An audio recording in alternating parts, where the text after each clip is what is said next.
ሰላም ጤና ይስጥልን ተመልካቾቻችን ያክብሩ ሰላምታችንን እናቀርባለን። በወለጋ መጠነ ሰፊ ሰብአዊ እልቂት እየተከሰተ እንደሆነ እየተነገረ ነው። የኦሮሚያ ክልል የተለያዩ የጸጥታ መዋቅሮች ወለጋ በሚኖሩ የተለያዩ ማህበረሰብ ክፍሎች ላይ ጥቃት በመሰንዘር በርካታ ሰላማዊ ዜጎችን መግደላቸውንና መንደሮችን ማቃጠላቸውን በቪዲዮ ተደግፎ የሚወጡ መረጃዎች አመልክተዋል። ከቅርብ ጊዜ ወዲህ በአካባቢው የአማራ ፋኖ ብሔራዊ ንቅናቄ ወታደራዊ ዘመቻዎችን ማካሄዱን ተከትሎ የኦህዴድ ብልጽግናው አገዛዝ ቀጠናው ላይ መጠነ ሰፊ ጥቃት መክፈቱ ነው የተገለጸው። በበርካታ አካባቢዎች ሰላማዊ ዜጎች ቀይ መንደራቸውን ትተው እየተሰደዱ ይገኛሉ።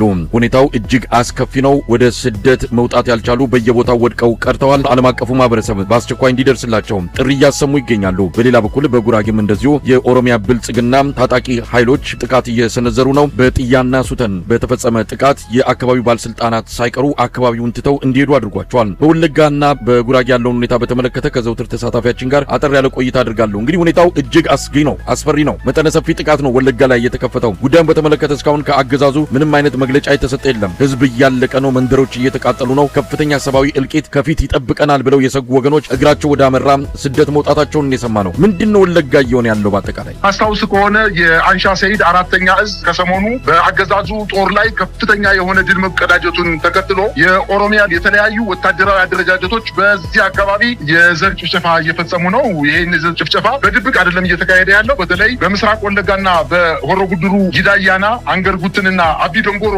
ወረዳዎች ላይ በሚገኙ የተለያዩ ቀበሌዎች ሰሞኑ የአንሻ ሰይድ አራተኛ እዝ በፈጸመው ጥቃት የተበሳጩ የተለያዩ የወታደራዊ አደረጃጀቶች ጥቃት ለመፈጸም ወደ አካባቢው ሂደዋል። ይህ ቅስቀሳ በዋናነት የዲቃን ቅስቀሳውን ጨምሮ በኦህዴድ ብልጽግና በጋራ በመቀናጀት ባሰማሩት የገዳ ኮማንዶ የጋቸና ሲርና ይሄ ድርጊት መሳይ የሚያስታውሰን ከ30 ዓመት በፊት በሩዋንዳ በቱትሲና በሁቱ መካከል የተፈጸመውን የዘር ፍጅት የሚተካከል ድርጊት በዛ አካባቢ እየተፈጸመ ነው። እንዲያውም አንዳንድ ገዳ ኮማንዶዎች በሰዓት ስናቃጥል በቪዲዮ ቀርጻችሁ የምታሳዩት ለምንድን ነው? ስራችንን ከጨረስን በኋላ በቪዲዮ ማሰራጨት እንችላለን። አሁን ግን ስራችንን ስላልጨረስን አታውጡ በቪዲዮ በማለት ጓደኞቻቸውን ሲወቅሱ በቪዲዮ እያሳዩ ሁኔታው እጅግ አስደንጋጭ ነው። ምናልባት በቶሎ እልባት ካላገኘ ኢትዮጵያን ወደ አጠቃላይ ቀውስ እና አብይ አህመድ ይህንን ጊዜ ይፈልጉታል። ምናልባትም የስልጣናቸው የመጨረሻ ጊዜ ሲደርስ ኢትዮጵያውያንን እርስ በርስ እንዲተላለቅ አድርገው ነው ምናልባት ከስልጣናቸውም ሊሰናበቱ ሊወገዱ የሚችሉትን አሁን በተግባር እያየን ይመስላል። የብልጽግና አገዛዝ ውድቀት ዋዜማ ላይ መሆናችንን ከሚያሳዩ ክስተቶች አንዱን ማህበረሰብ ክፍል በጅምላ የመግደልና ንብረት ቤቱን የማቃጠል ክስተት የተለመደ እንደሚሆን ሲገለጽ ነበረ። ያንን እያየን ያለ ይመስላል። ከተለያዩ አካባቢዎች ተጠራርተው በአገዛዙ መዋቅር ውስጥ ሆነው በአገዛዙ የሎጂስቲክ ድጋፍ መኪና ቀርቦላቸው ወደ ተለያዩ ማህበረሰብ ክፍሎች አማራን ጨምሮ ምናልባት የአማራ ቁጥር እንደሚበዛ ነው የሚነገረው። ሌሎችም እንዳሉ ነው። አማራ ሌላ የትግራይ ተወላጆች ሌሎችም ኢትዮጵያውያን እንዳሉ ይነገራል። እነሱን እየለዩ ቤታቸውን ማቃጠል፣ ዛሬ ቀኑ የዚህ ቀን ነው፣ ዛሬ ማቃጠል ቀን ነው፣ ዛሬ ይህንን ማህበረሰብ የማጥፋት ቀን ነው የሚሉ መልእክቶችን እያሰሙ ነው። ወጣቶች በከፍተኛ እልህና ቁጣ ውስጥ ሆነው ይህንን ተግባር እየፈጸሙ ያሉት። አንድ ቦታ መቆም ካልቻለ መዘዙ እጅግ ከባድ ነው። አገዛዙ በዚህ ጉዳይ ላይ ጥቃቱን ለማስቆም አንዲት ብጣሽ መግለጫ እንኳን መስጠት አልቻለም። ከጀርባ ሆኖ ብቻ ሳይሆን ከፊት ሆኖ የራሱ ወታደሮች እርምጃውን ሲወስዱ የሚታይባቸው ቪዲዮዎች በስፋት እየተሰራጩ ይገኛሉ። እጅግ ስሜት የሚነካ እናቷ አስክሬን አጠገብ ተኝታ የአስክሬን እንግዲህ ምን ያህል ቀን እንደቆየ አይታወቅም። በእንደዛ አይነት ሁኔታ ውስጥ የምትታይ አንዲት ሕፃን ሴት ልጅ ሁኔታ እውነት ለመናገር ስሜት ይነካል። ወዴት እያመራን ነው? ይህን ጉዳይ በተመለከተ ኢትዮጵያውያን ቆም ብለው ሊያስቡ ይገባል። ሀገራዊ ምክክር የተባለው ጉዳይ ገና የመዝጊያው ስነ ስርዓት ተጠናቆ የጭብጨባውና የጭፈራው ድምጽ ከጆሮአችን ሳይርቅ ነው እንዲህ አይነቱ ነገር እየተከሰተ ያለው። እነሱም እዛው ስብሰባ ላይ ተቀምጠው ይሄ ጭፍጨፋ ይከናወን እንደነበረ ያው በቅርብ የምናስታውሰው በታሪክም የመዘገብነው ጉዳይ ነው። ምን ማለት ይቻላል? ማን ያስቁመው? እንግዲህ ይሄ ስርዓት አልበኝነት፣ ምንም መሳሪያ ባልያዘ ማህበረሰብ ላይ እንዲህ አይነት እልቂት መፈጸም ኢትዮጵያ ከፍተኛ አደጋ ውስጥ እንዳለች የሚያረጋግጥ ነው። ምን ማለት ይቻላል? ወለጋ አጠቃላይ አራቱም ዞን ማለት ይቻላል ከሩዋንዳ በጣም የሚበልጥ ቦታ ነው።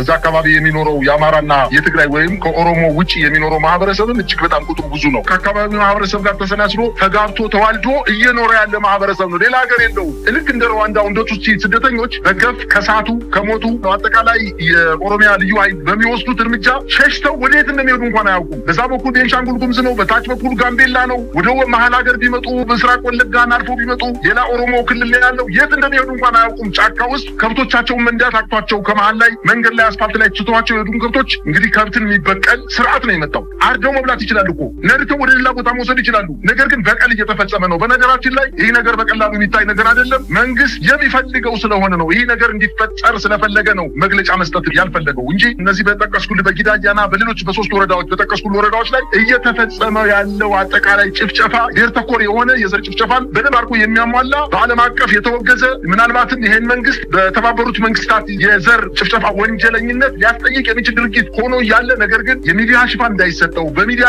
እንዳይራገብ ለማድረግ አፍነው ከበው ህብረተሰቡን እየፈጁት ነው የሚገኙት። ይሄ ነገር በወለጋ ብቻ አይደለም መሳይ እየተደረገ ያለው። የኦሮሞ ብልጽግና እነሱ በመሪዎቻቸው የተናገሩት ነገር እኛ ዝሆነን እንሰብራለን፣ እንሰለቅጣለን፣ እንውጣለን እያሉ የተናገሩት ነገር በተግባር እየፈጸሙ ነው እየተመለከትን ያለ ነው። በምስራቅ ጉራጌ አካባቢ ከፍተኛ የሆነ ወረራ በመፈጸም ይሄ ነገር የኦሮሚያ ልዩ ኃይል ብቻ አይደለም፣ የተለያዩ የኦሮሚያ ወታደራዊ አደረጃጀቶች ምናልባትም መንግስት በስነ ስርዓት ያስታጠቃቸው የመንግስት ሸኔዎች ከመንግስት ታጣቂዎች ጋር በጋራ በመተባበር በተለይ ጥያና ሱተን የሚባሉት ቀበሌዎችን በከባድ መሳሪያ የታገዘ ተኩስ ከፍተው ማህበረሰቡን አሰድደውታል። የወረዳ አመራሮች ሳይቀር ወደ ቡተን ወደምትባለው ከተማ ሸሽተው ከተማውን በሙሉ እያወደማት ነው የሚገኙት። ይሄ ስርዓት ሁለት ልብስ የለበሰ ስርዓት ነው። እኔ የምመራው ሀገር እኔ የምፈልገውን ሀገር ከሆነ እና እኔ የምመራት ኢትዮጵያ የምትቀጥል ከሆነ እኔ ያልኩትን እሺ እያላችሁ እኔ በመሪነት ተቀምጬ እንቀጥላለን። አለዚያ ግን ላይኛውን ጃኬትን አውልቄ በኦሮሚያ ስቴትን ለመመስረት የሚመስል ድርጊት እየፈጸመ ነው። ይሄ ነገር የኢትዮጵያን ሕዝብ ሊያስቆጣው ይገባል። ዛሬ በወለጋ በምስራቅ ጉራጌ አካባቢ እየተፈጸመ ያለው ድርጊት ነገ አዲስ አበባ ላለመፈጸሙ ምንም ማረጋገጫ የለምና የኢትዮጵያ ሕዝብ ይህን ነገር በአንክሮ በጥንቃቄ መልስ ሊሰጠው ይገባል። ህብረተሰቡ ተደራጅቶ ይህን ስርዓት ሊታገለው ሊዋጋው ይገባል። በግልጽ አምርሮ ነው መዋጋት ያለበት። ይህን ስርዓት ፍጹም አረመኔ በመንጋ እያሰበ በመንጋ እየተነዳ የእምነት አባቶችን ሳይቀር እየገደለ ያለ ስርዓት ስለሆነ ጥንቃቄ ያለው የትግል ሂደት ለወደፊቱ የሚጠብቀው የኢትዮጵያ ሕዝብ አሁንም ከታጠቁ ኃይሎች ጋር በጋራ ሆኖ ይህን ስርዓት ለማስወገድ መንቀሳቀስ አለበት ነው ማለት የምችለው። መሳይ እንግዲህ በዚህ ወቅት ላይ የኢትዮጵያ ህዝብ ምን ማድረግ አለበት ነው? የሃይማኖት አባቶች፣ የሲቪክ ተቋማት፣ የተለያዩ ፖለቲካ ድርጅቶች ይሄ ነገር ወዴት ሊያመራ ይችላል? ቀደም ሲል እንደጠቀስከው በጉራጌም መሰል ጥቃት እየተፈጸመ ነው። የጉራጌውም የቆየ የኦሮሚያ የተለያዩ የጸጥታ መዋቅሮች የተለያዩ ጊዜያት የፈጸሟቸውን ጥቃቶች እንደዚሁ ታሪክ መዝግቦታል። በቅርቡም የተከሰተውን እናስታውሳለን። 3 ወጣቶች ከሚሳፈሩበት ተሽከርካሪ ወጥተው እንዲረሸኑ ተደርጓል። ይህንንም ትክክል ነው ብለው የአካባቢው የደህንነት ኃላፊ መግለጫ መስጠቱንም እናስታውሳለን። እንዲህ አይነቱ ነገር እየሰፋ መጥቷል። አርሲ ላይ የብሔር ማንነትና የእምነት ማንነትን መሰረት ያደረገም እንደዚሁ ጭፍጨፋ እየተከናወነ ያለው ይሄ ነገር እየከፋ መጥቷል። ምን መደረግ አለበት? ዝምታው ምንድነው? ቤተክርስቲያን ዝም ብላለች። ኢትዮጵያ እስልምና ጉዳዮች በዚህ ዙሪያ ምን ማለት አለበት? የፖለቲካ ፓርቲዎች፣ ሲቪክ ተቋማት፣ ዓለም አቀፉ ማህበረሰብ ይሄ ነገር እየከፋ እልቂት እየተከሰተ